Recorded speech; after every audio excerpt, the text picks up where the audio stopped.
Thank you. Okay, I think we can begin. Yes. Yes? Yes, yes. Okay, great. Waiting for you, Jacob. For me? Yeah, you're the one who told us that, it was one of those moments. So we accept your assessment. Okay. So we didn't have a shir last week because I had a wedding. I had a Shabbat Brachos, actually, to be more specific. And so let's pick up where we were 2 weeks ago. So we were discussing the bigger topic. I think we covered mostly, a very fascinating topic, the question of Kedushas Beis HaKnesses, the idea that you cannot dismantle the shul until you have a replacement, ready to go. We discussed this in terms of the profile of, the presence of shuls in a community, and what that implies in terms of impact, in terms of the role that the tzibor plays, tefillah b'tzibor, and institutions of kedusha of the tzibor. We also talked about in terms of the prohibition of lo sasim kein l'Hashem Elokechem, abed to abedun. When it comes to idolatry, you're supposed to kind of root out and destroy symbols of idolatry. And then the Torah says, "Lo sasim kein l'Hashem Elokechem." But when it comes to Shem Hashem, or components of the Beis Hamikdash, then the opposite is true. You have to protect them you have to cherish them. You have to protect them. Make sure that you don't behave in a way that implies any kind of frivolity or a posture which isn't fully respectful, and so on. So that's how we discussed the sugya on Gimel and Beis. However, what we were up to was what I call the pidyon shvuyim aspect of it. So the Gemara, I'm just going to read that one line again in the Gemara. So if you can turn to the Gemara Gimel and Beis, the Gemara says as follows: Amalei Rabbeinu leRavashi gavu zuze umachti mai. So the Gemara says, if you collect money and the full amount to build the new shul, is already in the bank and in the bank account, halavai. So at that point, are you allowed to dismantle the old shul since it seems secure that you have the means to build the new one? Says the Gemara, Amalei dilma misram elu pidyon shvuyim v'yoy v'lahu. We're worried that maybe an incident of pidyon shvuyim will arise in the community, that there'll be pressure to divert the funds, and you're supposed to divert the funds under those conditions to the greater urgency of pidyon shvuyim. So there are two girsos in the Gemara. The girsa that we have in our text is Dilma Misram Elu Pidyon Shvuyim V'Yo'evulei. The implication would be that Pidyon Shvuyim alone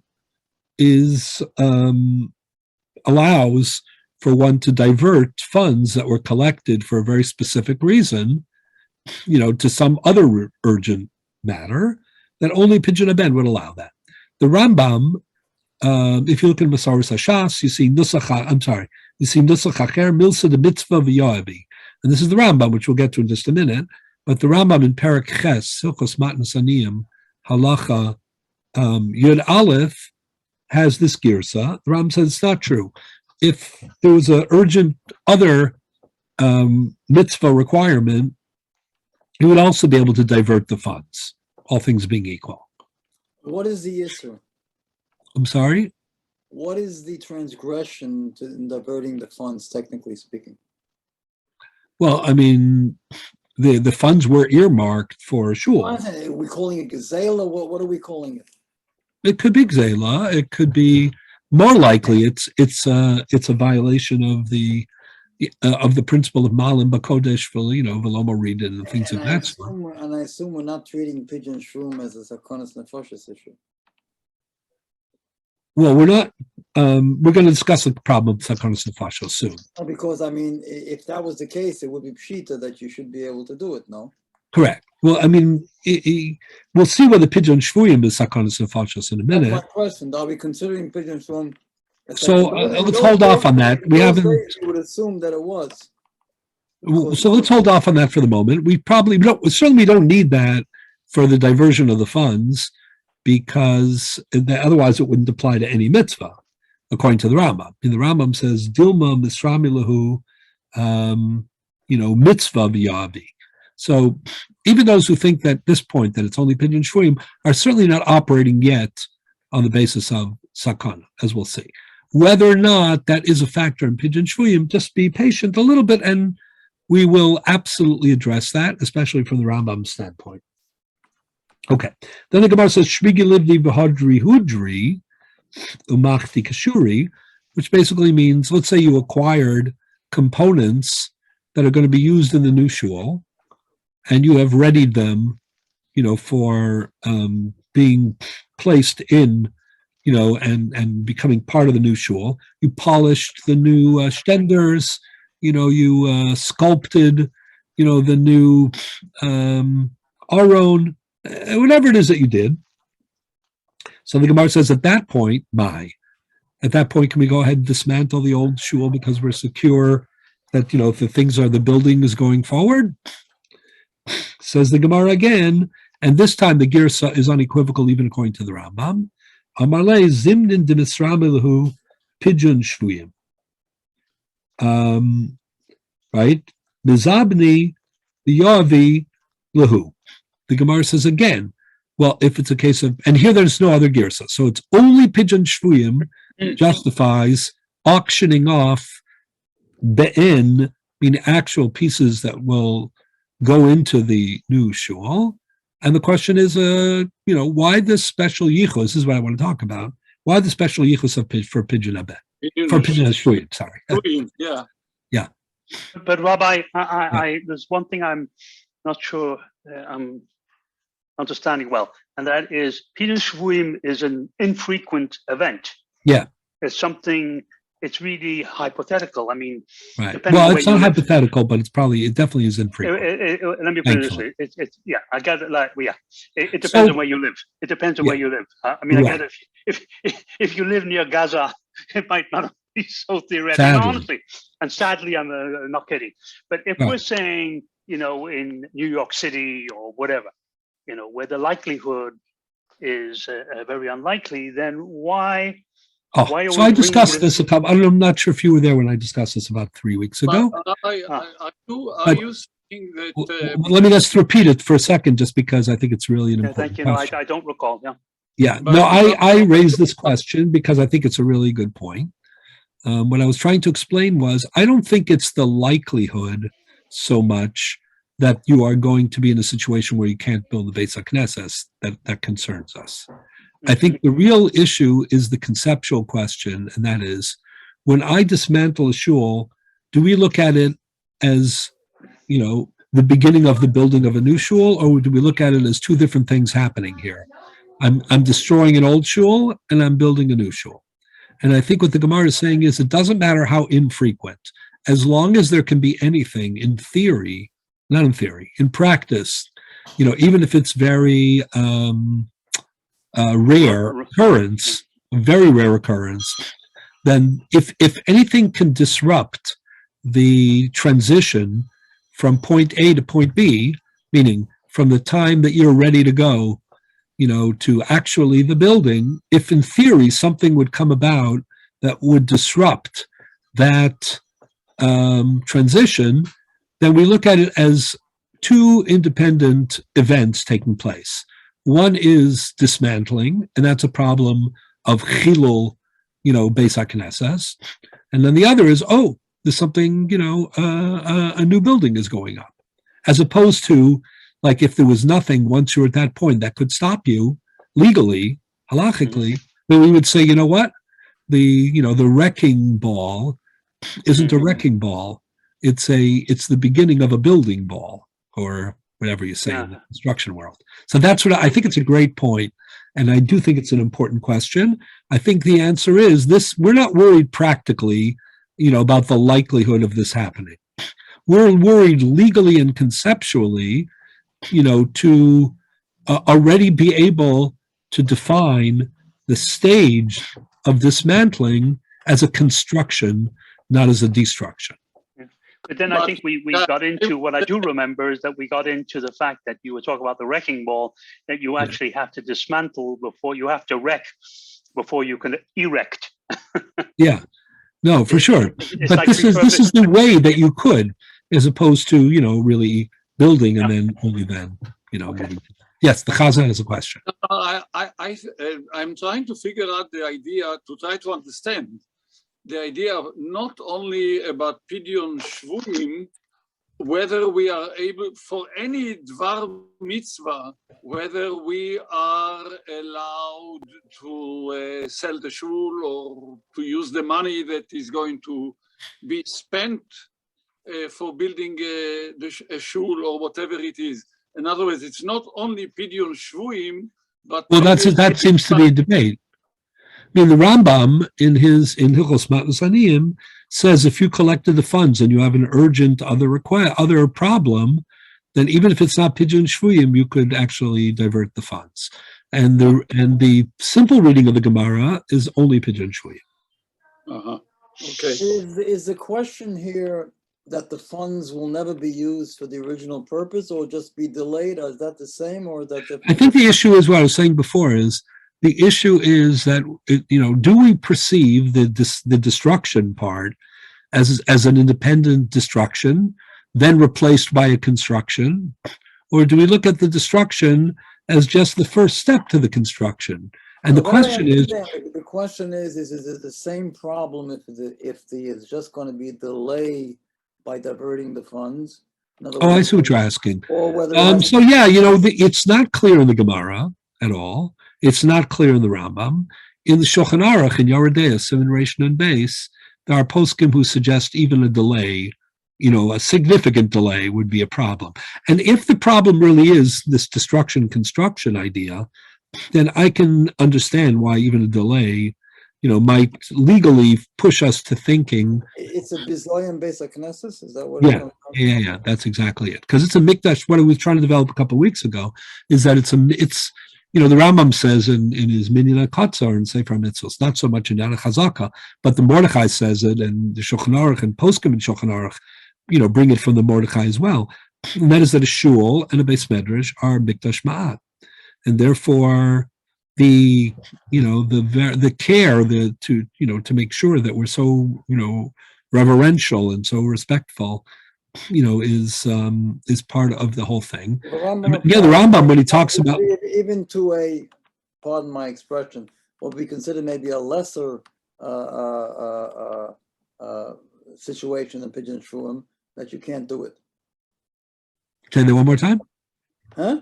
I didn't catch it. Rambam is saying that even for all other mitzvahs, even for all the mitzvahs, you could divert the funds, but only for Pidyon Shvuyim already can you auction off the bands that you bought.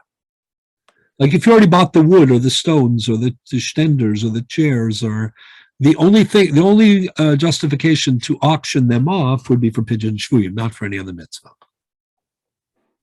And the other Rishonim basically include everything in the category of Pidyon Shvuim? No, they didn't put everything in the category of Pidyon, but in the Girsa that we have in our Gemara, not like the Rambam, is that even diverting the funds requires an urgency like Pidyon Shvuyim, not a simple tzedakah.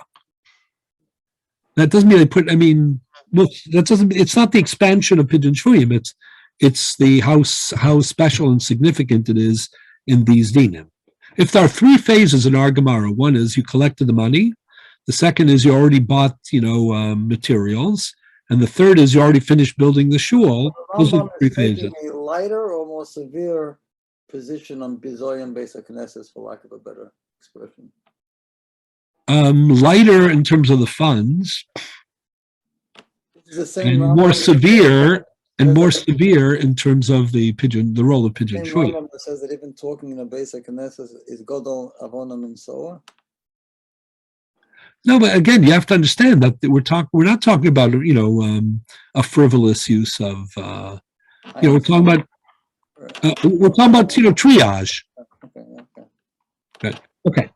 So the third one is the Gemara says, Ihaki afilu banunami, and the Gemara says, Dirasa de inchi lo mezabni, which means that if the shul is already built, just like you don't have to sell your home for pigeon shvuyim, you don't have to sell the shul.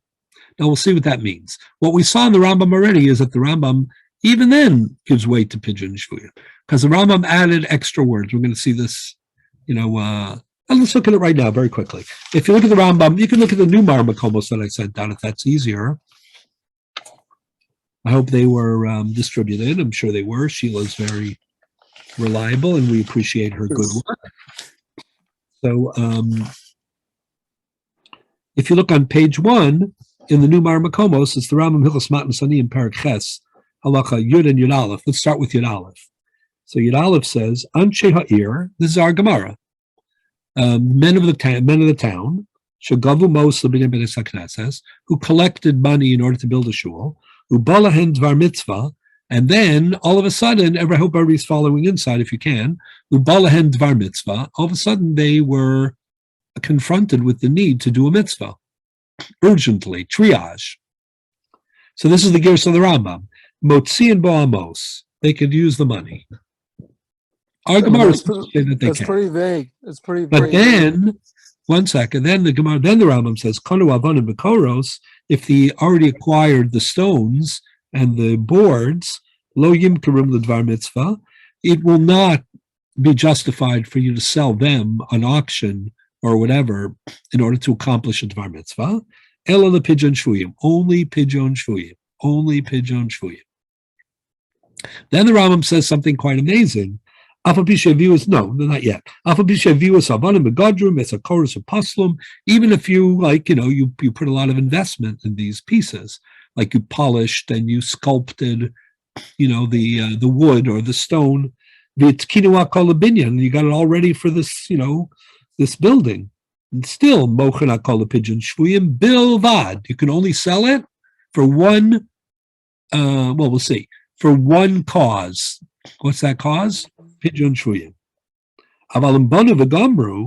But once they've completed the building, then lo yimkurus beis haknesses. You won't sell the beis haknesses. So if the Rambam had finished there, that would have been the end of it, and it would be like we'd say, oh, you hit a brick wall when the shul's built, right? But look what the Rambam adds.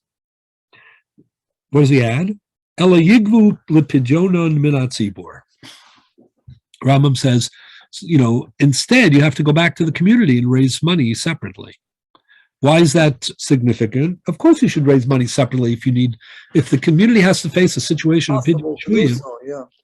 So what is the Rambam? There's nothing wrong with the Rambam saying that, but by saying that he opened himself to the following question. Let's say the fundraiser for pigeon shvuyim fails. Is he saying that then you could sell the shul? And you just can't sell the shul until you try another fundraiser?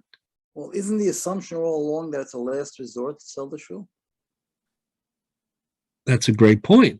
But it sounds like in the Rambam that it's not a last resort. It's an acceptable, immediate resort as long as you haven't completed the building.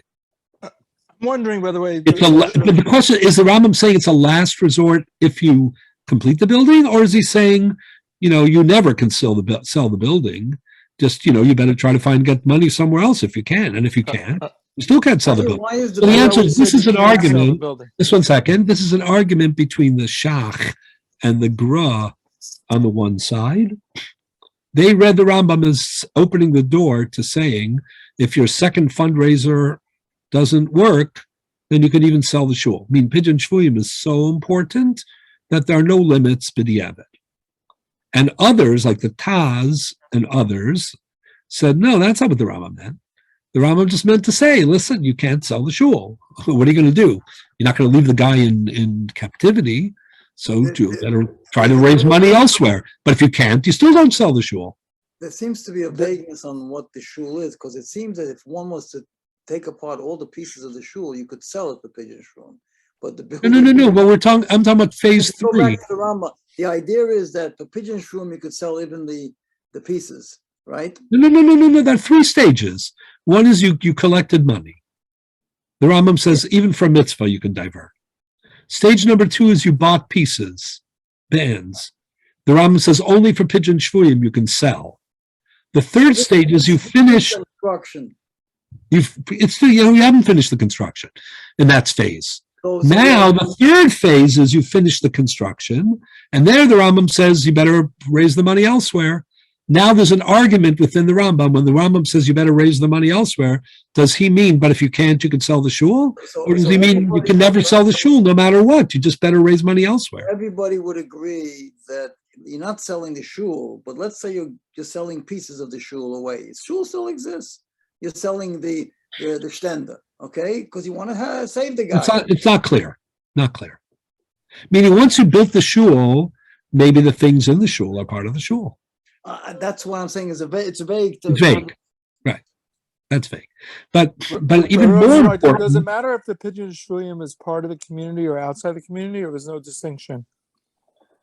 That's a great question. The assumption here is that Pidyon Shvuyim is a community obligation. Meaning it's someone within your community. Yeah. Meaning of it. Okay. Or somebody that needs the help of the community in a way that is clear. Just to go back to the previous point, one would assume that selling the shul's problem is that you've now made it impossible for people to have the use of the shul. And that's a big. But that's not what the Gemara says. The Gemara says because you don't sell your home, you don't sell the shul. But we'll get to that. I'm going to. What is the relationship? I don't sell my home because I can't sleep there. Good. You want me to tell you right away, or do you want to wait? No, I can see the relationship, but that's why I'm saying if you. I'll give you two pshatim. I can give away. I can give away. I'll give you two pshatim. I can give away my tea kettle in my house if I need to, and it's not. So why can't I give away the pieces of the shul without selling the shul? No, I'm not sure that. I'm not sure. The piece of shul has more kedusha. Your tea I'm kettle, not your sure that personal you tea can. kettle. I'm not sure that you can't. I just think that's a vague point in the Rambam, so I'm not clear. But the question is, do we regard the home also as a Migdash Me'at? If we regard it that way, then the home and the shul is equivalent. It's the same thing. I wanted to say the opposite. And that is that we regard the shul in some respects on a community level like a home. So, but I think it's a good point. Okay. Yeah. But we'll get to it. If we're patient, we'll get to it. If not today, then when we finish next week. So where did this come? I think we could all, there are debates about the role of Pidyon Shvuyim here. But one thing is clear, I think. We'll all agree, hopefully. And that is that Pidyon Shvuyim is a standout obligation. More so than tzedakah. Agreed? Yeah. Where does that come from and why is that? And where do we know that from? So look now at the Gemara on Ches Amud Aleph. If you have the new Marmakomos, it's on page 1. If you want to turn in the Gemara, which is always a nice thing to do, look at the bottom of Ches Amud Aleph. 1 minute. Okay. I have more in front of me. How much in the bottom of Ches It's Amud Aleph? That's a great question. 3 lines from the bottom. Okay. 3 lines from the bottom and the end of the line. Ifra Hurmez, Yeah. Ine de Shvur Malka, the mother of Shvur Malka, she was royalty. Shadra Arnika de Dinri Lakami de Rav Yosef. This is what happened. Princess, I don't know. I don't want to make a name up because I don't want it to be anybody real. Princess whoever, sent a check, or pearls or jewelry to Rav Yosef. What? Maybe she put some coins there or something. Yeah, no, I'm joking. Of course, she put some dinarim in a purse. And she sent it to Rav Yosef, and she said to him, "Amra lehavel mitzvah rabba." Use it for a quote unquote mitzvah rabba, unquote. Right? A big In other words, the princess of the land or the queen, whoever it was, she sent a donation to Rav Yosef, and she said, use it for a mitzvah rabbah. Rav Yosef was a man of integrity, So what's he going to do with the money? The first thing he has to do is he has to figure out what is called a mitzvah rabbah, right? He was trying to be true to her intent. She trusted him, and he took it seriously. So the Gemara says, Yosef Rav Yosef. Rav Yosef sat down, become an ayin ba. He pulled out all his svarim, to investigate my mitzvah rabbah. What counts as a mitzvah rabbah? And that's the way to do it. Rabbi Roth, you agree? Yes. I'm putting you on the spot. I think one should also engage in analysis to clarify what the main issues, main principles are, and see how all of these examples fit into the issue. Category of mitzvah rabbah. Right. Amalei Abaya, 100%, you're right. So Abaya said, Abaya said, I have the answer for you. I know what a mitzvah rabbah is. And that's what we can, so we can spend the money, appropriately. Why? Because Shmuel said, Midatani Rav Shmuel, Rav Yehuda, he said the following statement: Ein poskin tzedakah ala yisomim afil lepidyon shvuyim. They wanted to protect the interests of yisomim, right, of orphans, and they wanted to make sure that no one would exploit them, and Abuse them. Abuse their money, right?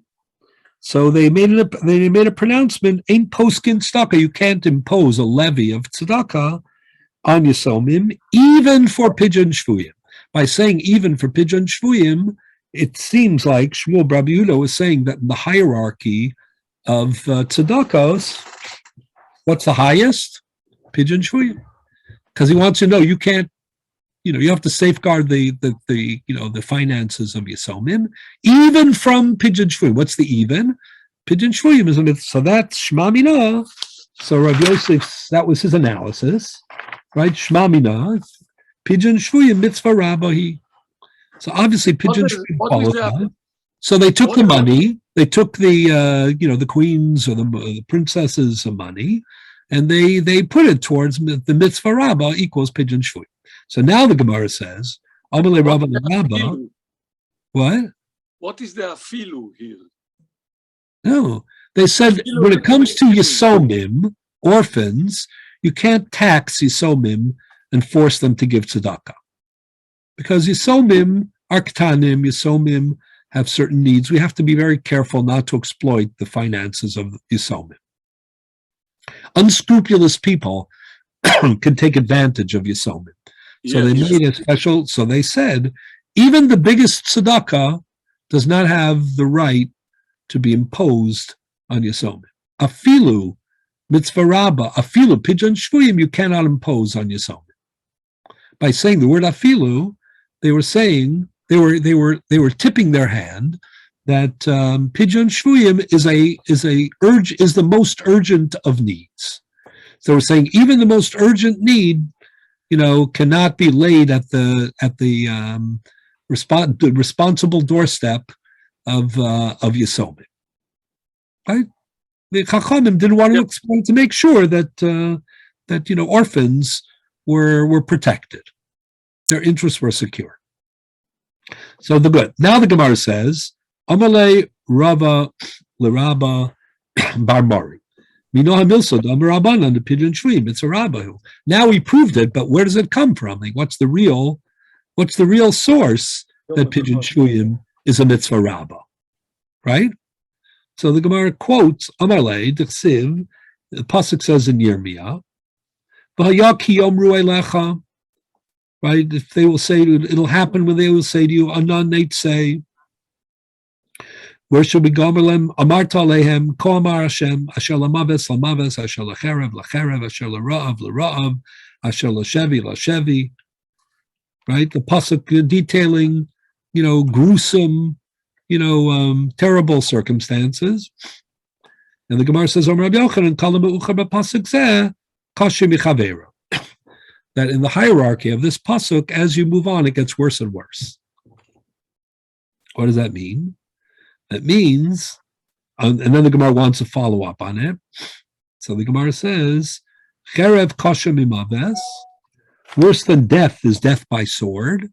Right? Iba say makra, Iba say masfara, Iba say masfara hakaminabel. It's also, less dignified. Right? V'hai lo kaminabel. Right? It's cruel and unusual punishment. Iba say makra, yakar be'ene Hashem, amavsa l'chasida. Fine. Ra'av is kosher mecherev. Starvation is worse than being bludgeoned to death. It's more painful. It's more drawn out, right? Ibai say masfara haikam mitztar hailokum mitztar. Ibai say makro tovim mo yuchal lecherev mechalale rav. But shevi kosher mikulam. Captivity is the worst of all. If I had asked any of the people on the chat, on the Zoom or whatever it's called, or in the room, in the virtual room, what would you prefer? Captivity or starvation, death by starvation, or bludgeoning, or everybody would pick Chevy, I think. The Gemara says it's the worst of all. And by the way, doesn't contradict what I just said. Objectively, in some respect, it's the most painful. If you look at it from the standpoint of the possibility of freedom, yes, then it's not as bad. But if you're looking at lifelong captivity, maybe you could say it is worse. It's a slow death. Yeah. So why is it worse? So the Gemara says, the kulu isnayube. Because it includes the measure of the pain that is experienced. The experience is worse. What? The experience. So which makes me wonder, are we trying to evaluate the various degrees of mitzvos and focusing on the mitzvah rabbah, etc.? Yes. Or are we focusing, or is there a relationship between the concept of the mitzvah rabbah and the amount of pain that an individual or human being suffers? I'm trying to get to the root as to what is the most basic element of the mitzvah rabbah principle which guides the determination of what is more important than other things. Shouldn't the mitzvah rabbah be? So I think there are 2 points here. I want to show Rashi and I want to show the Rambam. So Rashi says, Shevi kulu snayubeo on the top of the page. Shehu biyad ha'akum lasas bo kol cheftzo. Im lamaves, im lacherev, im larav. Very interesting Rashi. Rashi says everything depends on the whim of the captor. He could do any of these that he wants, but he's not doing all 3, right? So what does it mean? I think it means it doesn't talk about pidyon shvu. It means that in terms of anxiety and mental cruelty, in terms of loss of control, right? Shevi kulu snayube. You can't control your destiny anymore. But in my opinion, the Rambam went hugely a step further in his analysis. So look at the Rambam now in Hilchos Matnos Ani in Perek Ches Halacha Yud. Why are we going through this analysis of what's more painful? The question really is. I don't think it's a question of more painful. No, where is it psychologically, which is more destructive? Yeah, but the question really is, what is one obligated to sacrifice of oneself? Yeah. To be Mekayim the mitzvah. That's the question here, not what degree of. No. We're evaluating the nature of the obligation on a third party.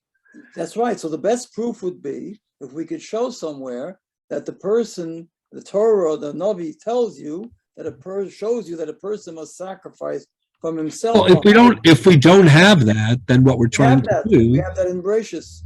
Avram for Lot. Avram. Avram basically put himself in life danger to a pigeon shroom of Lot.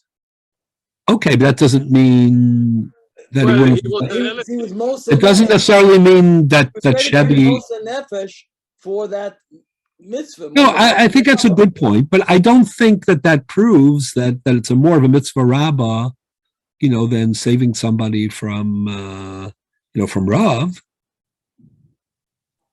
Right? We don't know that he wouldn't have done that too. But that wasn't the pasuk in Yirmiyah, according to Rabbi Yochanan, is providing us with a hierarchy. That's what makes it unique. So But in other what words, we need to understand is what the word Shevi is Kulus Nayubei really means. So it's not So- enough that it be a great mitzvah rabbah, a great mitzvah. It has to be the greatest mitzvah. Yeah.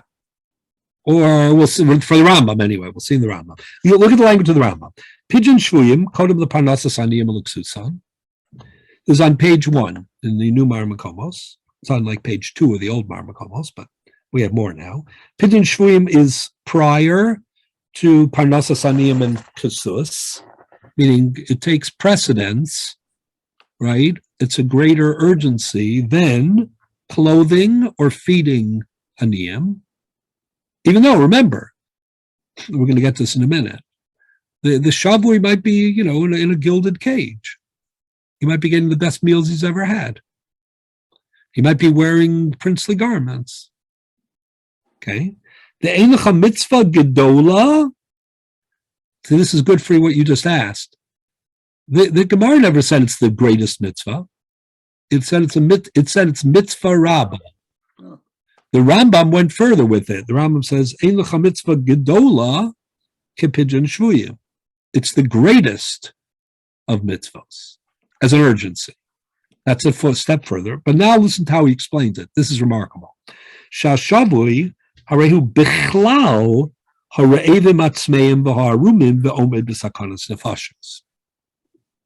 That's not what Rashi said. It's not what the Gemara said. The Gemara said, Shevi kulu isnayu bey. Shevi has all these ingredients. And Rashi said, any of these could happen to him. Therefore, his anxiety extends over all the possibilities. That's not what the Rambam says. The Rambam says, Rambam's making a legal statement. The Rambam is saying a Shavui is naked, he's hungry, and he's in danger for his life. And now, is he? Is he? He might be, but is he? The Rambam's saying he is, but he's Bechlal. Keep going in the Rambam. The Hamalin ain't of, just one second. Hamaliv ain't of mi pidyono. If you ignore his plight and you don't work to extricate him from his terrible situation, hareza over, you actually violate the lavin in the Torah. The Gemara never said this. The words Shevi Kulas Nayubei, according to the Rambam in Mitzvah Rabbah, all mean this. Can you believe that? Very, very innovative parshanut of the Rambam. Which law is he over? Listen, 5 of them at least, and more. Yeah. Lo tamid sislevavcha v'lo tikvat yadcha. Those are the lavin of tzedakah. Lo tamid odam reyecha. Right? Don't walk by with, when somebody's life is at stake. Lo yerdenu b'farach le'enecha. It doesn't end there. Ubitel mitzvahs pasach tiftach es yadcha. Mitzvahs v'chei achicha imach. Those are mitzvahs have to do with tzedakah. V'ahavta l'reacha kamocha. V'hatzel l'kuchim l'maves. V'harbe dvarim ka'elu. We're just getting started. By almost every transgression. I mean, not by every, but by many transgressions. You could The say. ein lecha. Why does the Rambam? By the way, last line of the Rambam. 1 second. Ein lecha mitzvah rabba kepidyon shurim. Didn't he already say that? Ein lecha mitzvah gedola kepidyon shurim. But now he's saying there's not one that has more transgressions than Pidyon Shvuyim. Maybe. Either way, but my point, I'm happy. I like that shot. I hadn't thought of it. But it doesn't really matter to me because the point is the same anyway, meaning the Rambam cannot say enough about how important Pidyon Shvuyim is. Even if it's slightly different. Do you understand? He uses any term. To make it even bigger and bigger. But what does he mean? Let me ask you this. The guy is sitting in captivity. Nebuch. Terrible. It's a tragedy. Right?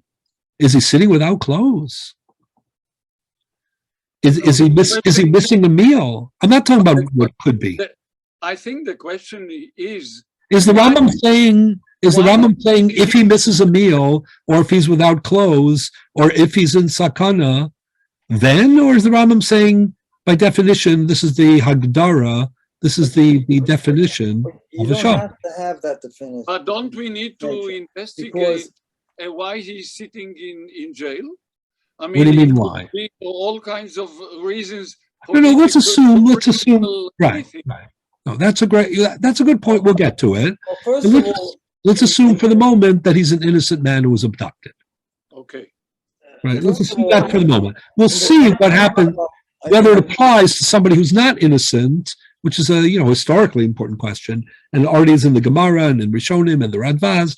We'll see that also. But Okay. let's assume for the moment that typically we're talking about somebody who was abducted.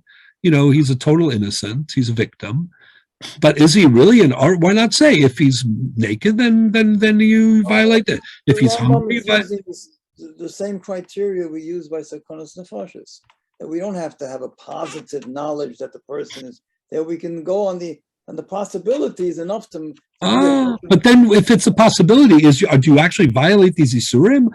Klabe Shmaya Galia. The Rabbon Shalom knows what his situation is. Is he actually violating Kalamalim Ayin Mid Pidyon Shuyim Harehu Over A B C D E F G and more, says the Rambam. because So does he, or does it depend what the guy's state is? And the Rabbon Shalom knows what's going on. What's going on in his personal record? The Rambam starts off, I think, by saying that he has the possibility since he's at the mercy of. He doesn't say that. He doesn't say anything about any possibility. The Rashi says he has the possibility. So let me tell you what I think the Rambam means. In the definition of Pidyon Shurim, that he's lost all control of his freedom. That's what he's anything can happen to him, and That's therefore what he's Sakonas Nefashis. legally. Therefore, as we learn Legally. as we learn in the Indian of Sakonas Nefashis, even a suffix, as we say in the Mishnah. I don't think it's a question of suffix. No. I don't think it has anything to do with suffix Sakonas Nefashis. The Rambam is saying a very profound idea, which he gets from his understanding of the Gemara. The Gemara says Pidyon Shun's a mitzvah rabbah. The Gemara says that Shevi Kulus Nayube. The Rambam says, you know what it all means? What it means is, if a person is held against his will and he doesn't control his destiny, then his tzelem Elokim, his status as a dignified person, is al pidin, legally compromised. Legally, he's in sakonas nefashos because no matter what's happening right now, the whim of his captor will dictate his fate. Legally, he's arom because the guy could strip him of his clothes and his dignity in a second. Legally, he's ra'ev because even if he's getting 5 meals a day, in the end that could stop in a minute. That's just up to the captor. So would you compare him to an Eved? It's very interesting. But in the next halacha, in 2 or 3 next halacha, the Ram discusses what if an Eved is a Shavui, as if there's a chiddush that we'd still apply the rule. And one of the reasons is, I think, because an Eved is somebody who, to begin with, has a different quality of life. So what I think the Rambam is saying here is something extremely profound, and that is that no matter what the situation of a Shavui actually is, he is legally Bichlal. That's what he says, Bichlal, and that includes violating the Isurim and the mitzvos, that are associated with it. He is legally a Ra'ev, a Tzameh, an Omed B'Sakana, etc. Now, Because he doesn't have free will.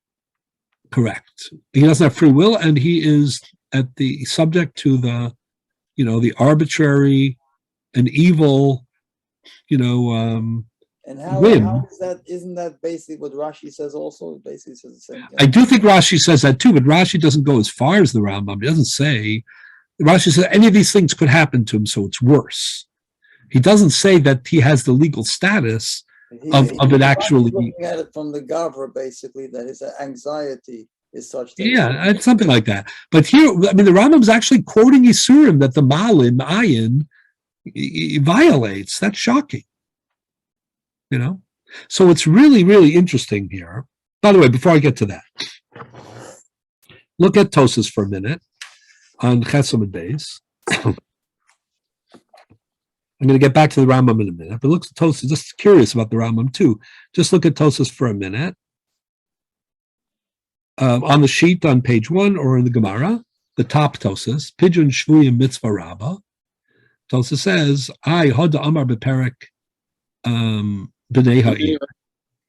In Gemara and Megillah, the Gemara says, Ein mokrin sefer Torah, el lilmod Torah v'lisa isha. V'lo ktani pidyon shvuya. Well, it's not a shul, it's a Torah. 1 second, not talking about a shul, sefer Torah. Can you sell a sefer Torah? So the Gemara says, sefer Torah's kedusha is so great that you can only justify selling it for 2 reasons. Lilmod Torah, v'lisa isha. To study Torah and to get married.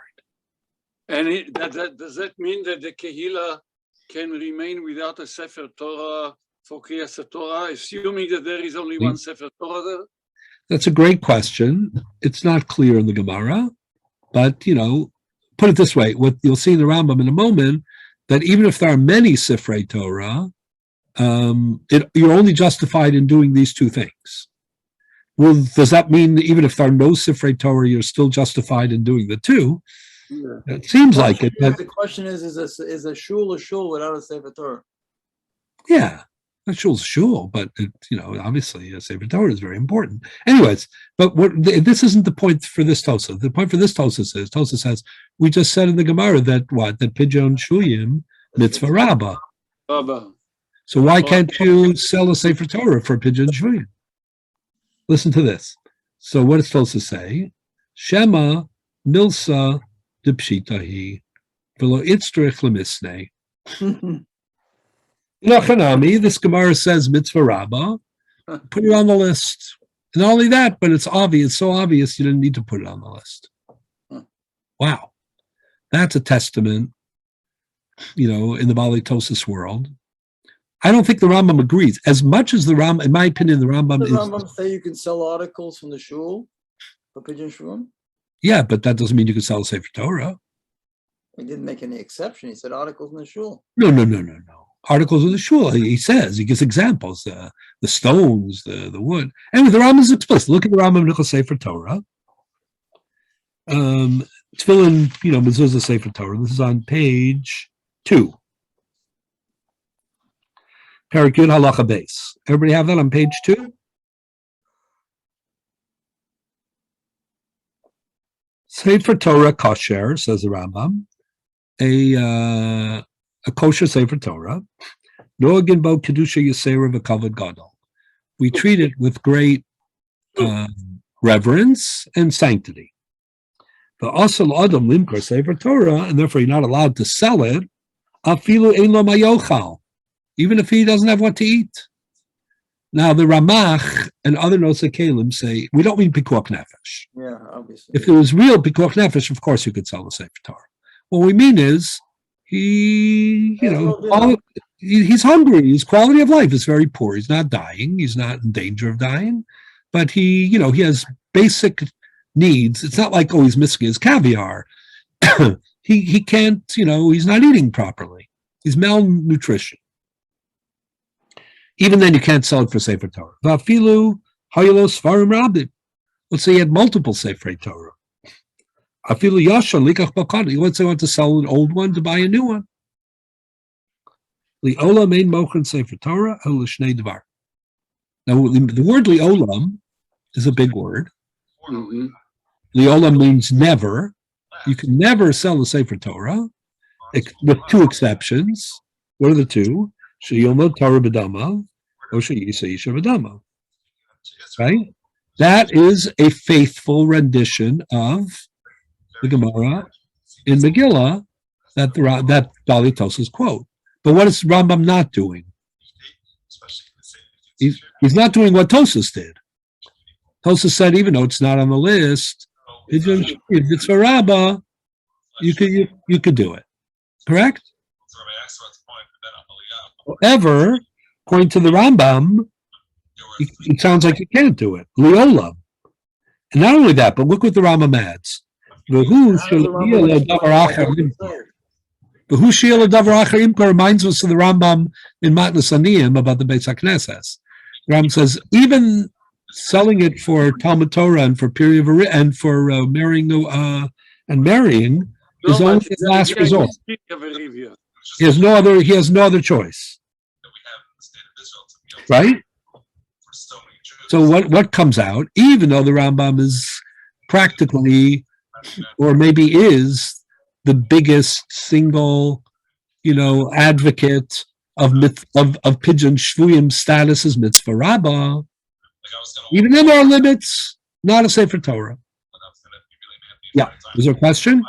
Yeah, why is this limited to a kosher Sefer Torah? Well, Because it's not kosher, so it doesn't have the same Sefer kedusha. Torah. No, I appreciate that, but not being kosher, if a letter or whatever is whatever. I mean, you can't. It doesn't function as a Sefer Torah. Yeah, but it doesn't take much to make it kosher again. And Right. in light, let me put it this way: on balance, you're talking Pidyon Shvuyim on one hand, and if a Sefer Torah is not kosher, then No, if it's not kosher, you can sell it for other things too. On the contrary, No, so do I understand correctly that a non-kosher Sefer Sefer Torah. Torah can be sold? Yeah, Non-kosher Sefer Torah, which may not be read on a Shabbat, Right. etc. Right.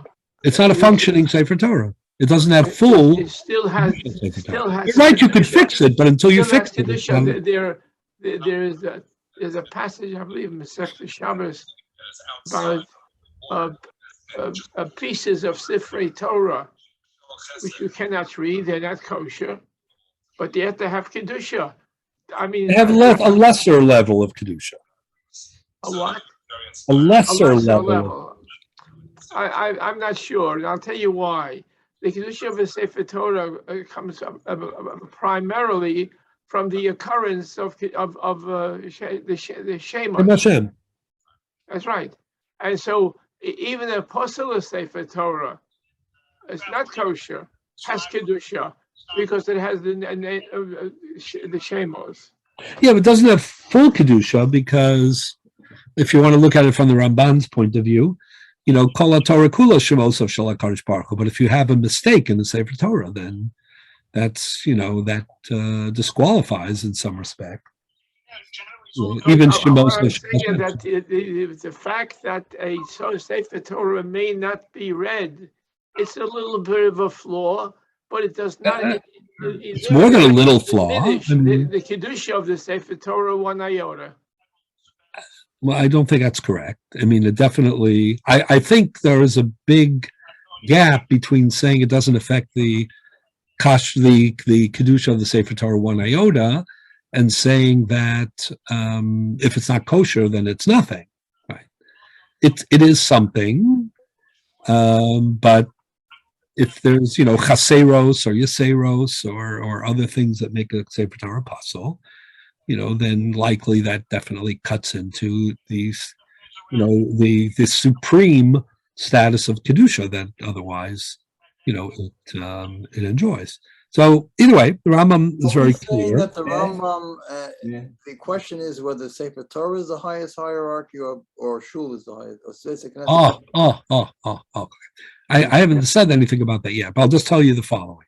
So the first point I wanted to make was just that while Tosafos says Pidyon Shvuyim is a good reason to sell a Sefer Torah, it doesn't appear that the Rambam, notwithstanding his extreme enthusiasm for the importance of Pidyon Shvuyim, it does not seem like the Rambam in the Sefer Torah agrees with Tosafos. That's point number one. Which would mean that he holds it to be higher than basic Knesset. Yeah, could be that the issue isn't a straight hierarchy. I'll get to that probably next week when we finish this off. But yeah, so let me tell you what the problem is in light of, since you asked me already. So this is the point. The Bali Tosafos say what they say, correct?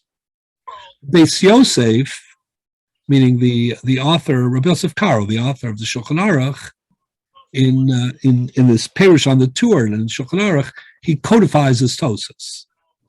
He says that you can sell a Sefer Torah for Lilmod Torah, Lisa Isha, and also for Pidyon Shvuyim. The author of the Sma, the Prisha, the Drisha, he wrote the Sma in Shulchan Aruch, and he wrote the Prisha, the Drisha on the tour. So he says, I think that the Beis Yosef misunderstood Tosas, and he should not have, rendered that psak. Why? He says, I'll tell you why. What has higher value? An existing Beis HaKnesses or Pidyon Shvuyim? Still Pidyon Shvuyim. Well, doesn't the Gemara say you can't sell the shul for Pidyon Shvuyim? Our Gemara in Gimel Amud Beis said you can't sell the shul for Pidyon Shvuyim. Right. Okay, so what does that imply? This is I'm now speaking in the name of the Sma. Okay, this is the Sma's question. He said the Gemara in Gimel Amud Beis and Bava Basra says you cannot sell a shul for the sake of Pidyon Shvuyim. What does that mean? What does that mean? What's higher? The shul. The shul. Yeah. Okay. Are you allowed to sell a Sefer Torah in order to buy a shul? No. Can you sell a shul in order to buy a Sefer Torah? that's not. Yes. That's The Mishnah says, one second. The Mishnah says in the beginning of the fourth parak of Megillah, the Mishnah says develops the principle of Malim Bakodesh V'lo Moridin. The Mishnah says at the highest level is Sefer Torah. If you want to, you can't sell a Sefer Torah for anything except for these two things that we mentioned. If you want to sell a shul, though, in order to buy the cover of the Sefer Torah, says the Mishnah, you could. But If you want to see where this is codified, by the way, it's a Mishnah in the beginning of the fourth parak. Look at the Rambam. Just 1 second. Look at the Rambam in Hilchos Tefillah for a minute. Just turn to the Rambam in Hilchos Tefillah for 1 minute. Where What? does mikvah fit in all this? Mikvah. No, you asked me the other week also. It's not so clear. I know, and you said We're talking about Sefer Torah and the Beis HaKnesses for the moment. Mikvah's not on these lists. Okay. Look a little. All the things you can say and you We have somebody competing with us and here. you multiply. Yeah, can everyone go on mute, please? We're doing exactly the same. I don't mind for a And minute, the but it's richness hard and after the a few depth of minutes. very- with their different outlooks on life. Um, on the Jewish look people at Can everyone go on mute? was really informative. Alan, it looks like you're and speaking. I hear everything Yeah, that Alan, we're it might all be you. saying. A lot Alan, of this were the He idea can't that hear we us. I'll call him. and I'll call Alan. that to that Okay. end, I mean, I think for it. There's another, I think, more important element. Look on the bottom of page 2. We always say that in times of Can everybody hear me? crisis, Halacha Yud Daled. we Jews who very often are not Okay. all on the same Come on, page. please Do a try very to good job get getting together. And I think Hilchos we're good at that. Tefillah, Parak Yud Aleph, Halacha Yud Daled. We don't Uper always- Lasos Beis HaKnesses Beis HaMedrash. I guess this is a good Ava thing Beis HaMedrash also Lasoso Beis HaKnesses. that we can actually Okay, you can convert a shul into a Beis Medrash, but not the opposite. Why? Shektushas Beis HaMedrash is Seira al Ketushas Beis HaKnesses. Because the Kedusha of a Beis HaMedrash is more elite, is on a higher level than the Kedushas Beis HaKnesses. Umalim Bakodesh V'lo Moridin. When it comes to Kedusha, we ascend, we do not descend. V'chein bnei ha'ir shemachru Beis HaKnesses, if a community sells a shul, yesh lahen likach b'damav. This is a Mishnah in Megillah.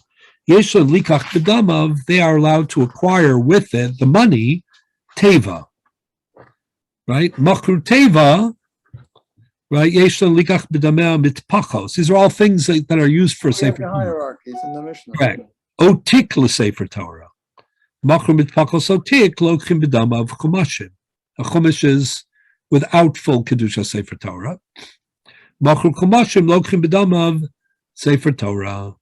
Aval machru Sefer Torah ein lochim b'damav elo Sefer Torah acher she'ein sham kedusha l'mala mikdusha Sefer Torah v'chein b'mosrau. So this is the tremendous question of the Sma, which stirred a very fascinating discussion in Yoredeya. And that is as follows.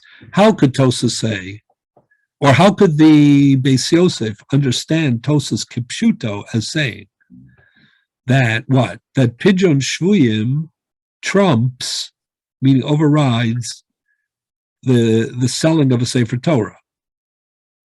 After all, Pidyon Shvuyim doesn't allow you to sell a shul, right? But Sefer Torah allows you to sell a shul. You can't sell if you can't sell a Sefer Torah for a shul, and you can't, do Pidyon Shvuyim at the expense of a shul, how could you sell a Sefer Torah for a shul? It's not on For Pidyon Shvuyim. It's not on an even plane. The better question would be, if the Sefer Does everybody hear the question?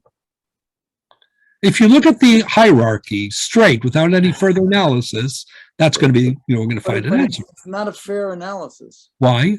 Because the fair analysis would be that if the question was, the Sefer Torah is going to be, God forbid, destroyed unless you sell the shul, should you sell the shul?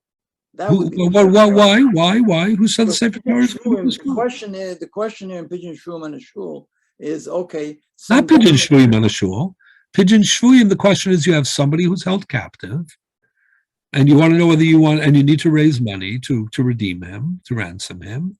And the question is, can you sell a shul? The simple pshat in our Gemara, I'm going to leave Rambam out of it for a moment. I told you before, it's the shach in relationship to the sma. What's happening here on one side is that if you don't sell the shul, then something could happen to this person, okay, if you don't sell the shul. So that's the way you would have to balance the question. And the Sefer Torah. I don't understand. You have Pidyon Shvuyim and a shul. Our Gemara says you don't sell the shul. Right. Now Tosas says you have Pidyon Shvuyim and a Sefer Torah, you sell the Sefer Torah. Then there's another Mishnah that the Rambam Paskins which says you have a Sefer Torah and a shul, you sell the shul. So if you put them all together, it's a very good question. It just doesn't mean it's unanswerable. The Sma is saying like this, which gets you more points? The Sefer Torah, a shul, or Pidyon Shvuyim? He says, listen, Sefer Torah has more points than a shul, because you could sell a shul for a Sefer Torah. You can't sell a Sefer Torah for a shul. So which has more points? Sefer Torah. Which has more points, Pidyon Shvuyim or a shul? Well, you're not allowed to sell a shul for Pidyon Shvuyim, so which has more points? The shul. Sure. So you're going to tell me that you can sell a Sefer Torah which has the most points to accomplish Pidyon Shvuyim which has the least points? That's the Sma's question. Ad kedei kach, that the Sma, you know what, let me read it since we're doing it, and I guess we'll have to stop in a couple of minutes anyway, so we'll leave it here. Is this all a basis of Kedusha, or is there another factor here? Such as the use of the shul. That's what we're going to discuss. Shul and everything The else. question of the Sma assumes that what we're dealing with is what I call a linear hierarchy, a straight line, which says, the most points and the least points, the most Kedusha and the least Kedusha. And now, again, that's a very, black and white or one-dimensional, two-dimensional way of looking at things. But it's the way most people look at things. And in some cases, it's the right way to look at things. I think often not. Not in halacha typically, but if you look at it as a straight hierarchy, which has more sanctity, which gives you more points, the Sma's question is a great question. Look at the Sma, look at it for a minute. It's quoted by the Shach. Look at Reish Nun Beis. Look at Yoredeya. I don't know what that is in the background, but it sounds really interesting. The problem with it is not just that it's interfering with I'm speaking. It's just that whatever is interesting, I'm kind of I'm trying to understand it at the same time. So, whatever it is, it's good, but something about the Jewish community. Shach Yoredeya, everybody have that? It's the last line of Siman Reish Nun Beis Sifkat Nalef on page 3. Go to page 4. Everybody have this? Yeah. This is a really, and you'll see this now. Ein mitzvah gedola kepidyon shvuyim. Everybody with me? On top of page 4. Kasu Tosas. Which Tosas? The Tosas we've been discussing. Look at this. You can only sell a Sefer Torah to get married, right, or to learn Torah.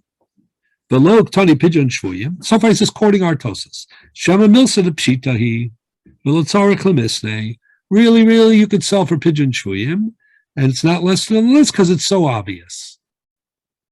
That's Tosas. So then the Shach quoting so far is quoting the Drisha, the Isma. Ubeis Yosef Heviyam b'Simen Zeh. The Beis Yosef quotes this Tosas. B'tzorach Iyun said it's a big problem. If you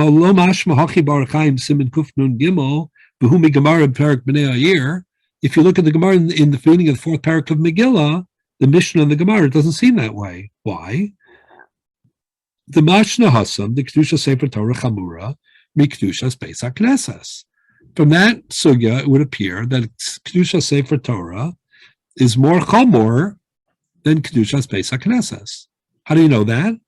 Because you will sell a shul to buy a Sefer Torah. You can't sell a Sefer Torah to buy a shul. The Kimadein Mochrim Beis HaKnesses L'Torah Pidyon Shvuyim, when you add that to our Gemara in Baba Basra, Gimel Amud Beis, which says what? That you won't sell a shul for Pidyon Shvuyim, Koshkin Shein Mochrim Sefer Torah, then certainly you can't sell a Sefer Torah for Pidyon Shvuyim. You can't even sell a shul, and a shul is less than a Sefer Torah. So how can you sell the Sefer Torah, which is worth more, for something that is worth less? Now, what you said a second ago, which is what I was hinting at, and what we're going to discuss next week, is a way to answer the question. Namely, who says that all of these issues, A, depend on the level of Kedusha, maybe there are other factors, and who says that level of Kedusha is one thing? Maybe level of Kedusha, for the purposes of spending money, Balam Bakodesh V'lo Moridin, is different than when you have like a triage situation. I'll discuss it next. Tzorchei Rabbim is always a very big fact. There's no greater Tzorchei Rabbim than to have the shul operating for the community.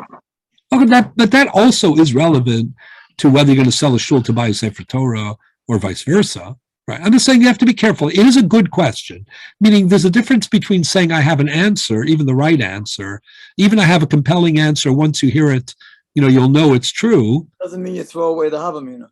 Right. The question is still, the question that the Sma asks is it's a very legitimate question, because it's a question which takes the data from three different Gemaras and says, listen, let's try to figure out which is the, least acceptable sale and what's the most acceptable sale. And when you put these three different sources together, he's totally right that the impression that you get, doesn't fit. But ad kedei kach that he's saying, listen to what he says though. Sefer Torah is so great. How do you even justify it for Lilmod to get married and to learn Torah? Listen to this is a chiddush of the Sma. Hainu mishum hanadi day the adif ladam tvei Lilmod Torah lisa isha mimashi yellow Sefer Torah. That has to do with personal growth and personal pleasure. Aval, this is big chiddush. It does not say this in the Gemara. This is not the simple reading of Tosas. The Sma, because of logic, came to a new understanding. That's how Torah, works. Then we can decide, and the other posts can decide, do they buy in it or not? But look how fascinating how these things develop. Aval limkar adam sefer Torah shelo kadei sheyumod chaveiro Torah b'mauseha zevadei lo amru. This is a huge chiddush. He says, listen, are you allowed to sell a Sefer Torah for your friend's wedding or for your friend's tuition or just for your own? We're not used to, such a... self-centered. Exactly, self-centered. Not selfish. Listen, chayet, we'll see in this sugya too, not today because we're not going to finish it. But, when it comes to certain things, we say, chayecha kodmim l'chayech havercha. Sometimes im eina nili mili. We also say, there's a balance between those things. So we're not used to someone says, saying, oh, for my education, yes. For my neighbor's education, no. Sometimes we say it, sometimes we don't. But the chiddush of the Sma is that the ability to sell a Sefer Torah is so rare that it must be that it's only for personal benefit or personal spiritual growth. And therefore, he says, one more second, I'll answer your question in a second, but just give me 1 second. But I'm going to get through this thought because you have to see the full of his presentation. Otherwise, I'll miss. But Tosas Hanal, he says, what are you going to, who are you arguing with? Why are you blaming it on the Beis Yosef? Beis Yosef is just innocently quoting Tosas. So listen to this. The Sma says, Tosos, Shehikshu, Lama lo ktani pidyon shvuyim, Ratzaloma nami pidyon shvuyim denafshe. It must be that they're talking about personal pidyon shvuyim. I'm trying to raise money for myself. Is that the simple pshat of the Gemara? Absolutely not. Absolutely not. So where does he get it from? No, because he's trying to. His back is against the He's wall. trying to manage the data and not reject Tosis at the same time. So, as I always like to quote, from, Sherlock Holmes, once you eliminate the impossible, no matter, how improbable, whatever remains is the truth. Meaning, it can't be that he's saying what he's saying because that is conflicting with other sources. So it must be that Tosis is talking about something very specific, which would justify this conclusion. That's a correct method of interpretation. The only question is, do you think it's correct in this case? So the Sma was so convinced that the Sefer Torah can never be sold, with the exception of personal spiritual growth, that he read it into Tosis, and then he blamed the Beis Yosef for reading Tosis unvarnished and for codifying it in the Shulchan Aruch. He says it's all wrong. He misunderstood Tosis. Can't be that Tosis means that. And the whole psak is wrong. Al Beis Yosef yesh l'tmoa the mevi divrei Tosis ahadina the koya pidyon dacherim. He says, how come he's quoting Tosis without the Tosis didn't make the qualification. The Sma is just convinced that that's the only way that it can be true. Ad kan l'shon drisha. As I say, the Sma wrote the Prisha, the Drisha, and the Sma. So all I'm going to read for you, and then I'll take the question. The Shach says, Ein dvarav nirin b'einai, about the Sma. He says, I don't think that the Sma's conclusions are correct. The Pshat, divrei Tosis, mashma dekoya pidyon acherim. Tosis doesn't say anything about this referring only to pidyon atzmo. Right? Not only that, but it comes from a Gemara.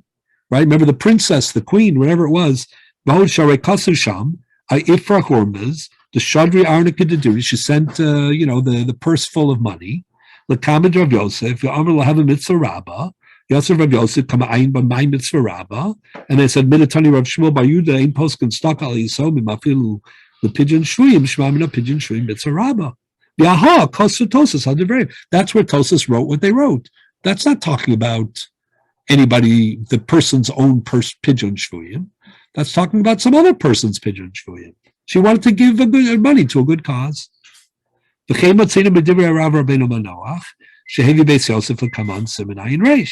kasav the Rabbi Micholim limcha Sefer Torah lilmod Torah liyasam amutal. Not only that, but you're allowed to sell the Sefer Torah for someone else's education or someone else's marriage, right?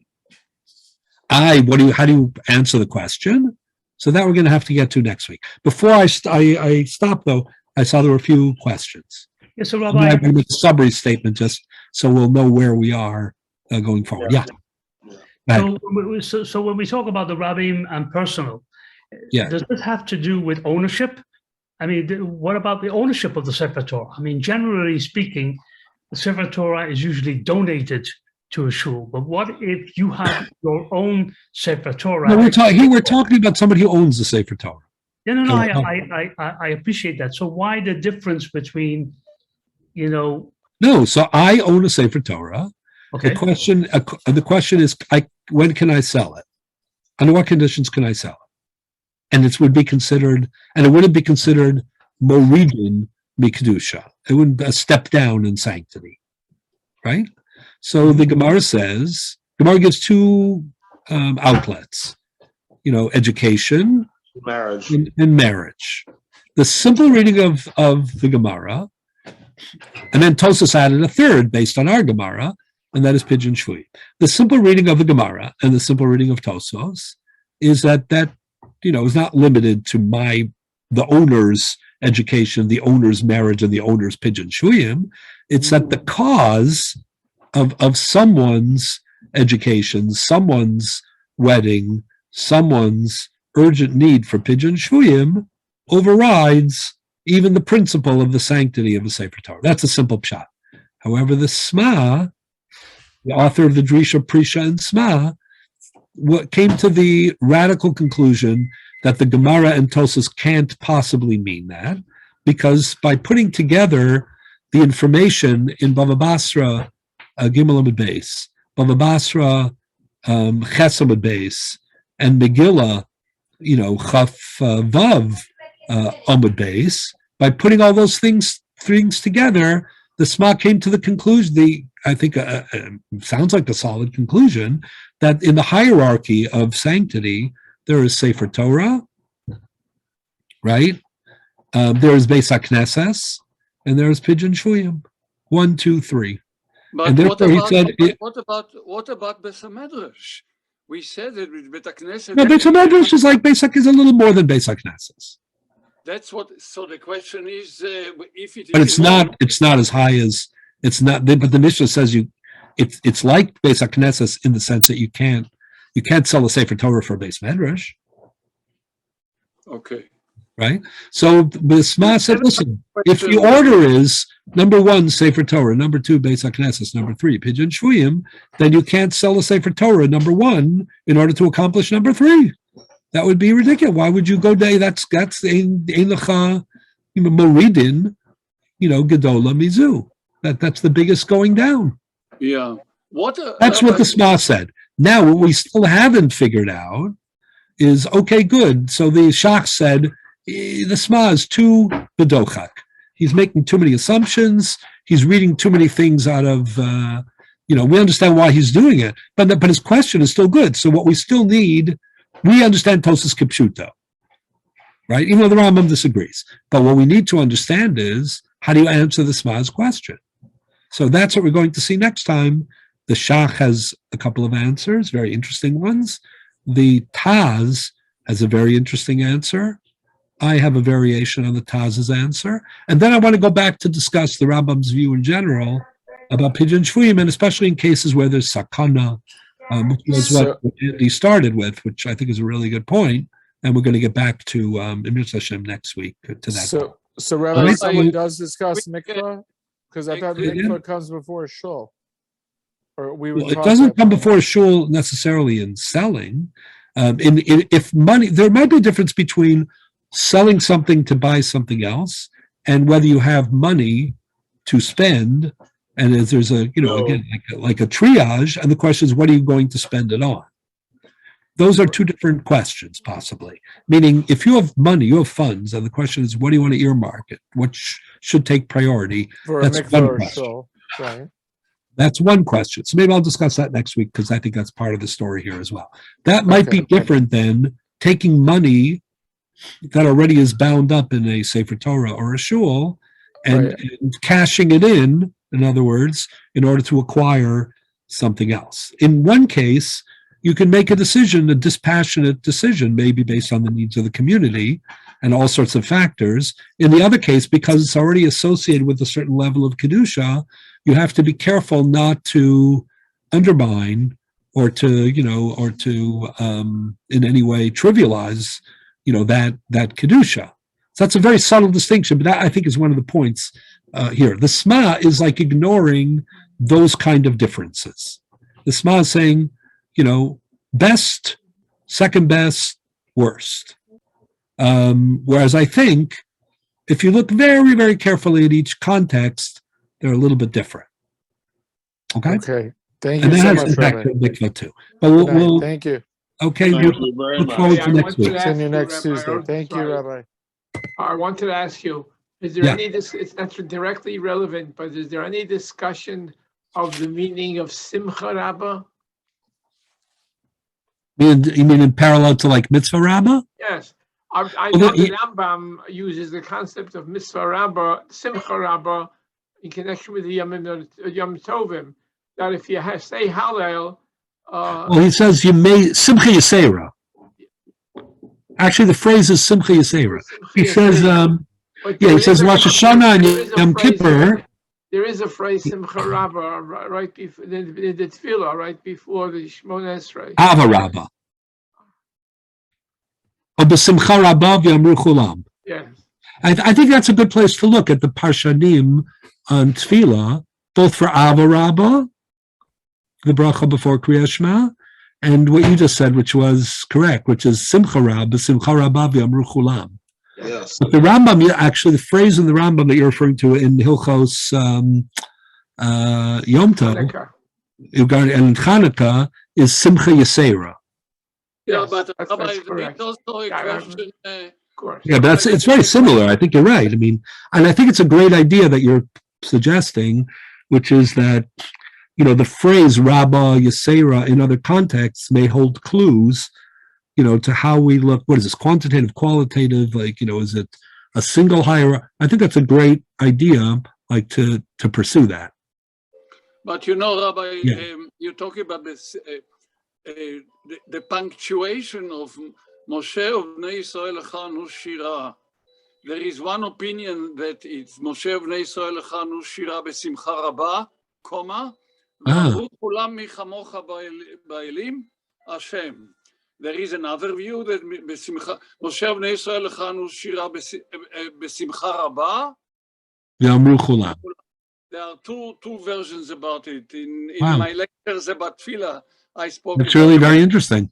What are the two? Yeah. Like Abu Dram or something like that, or something different? Abu Dram talks a lot about it.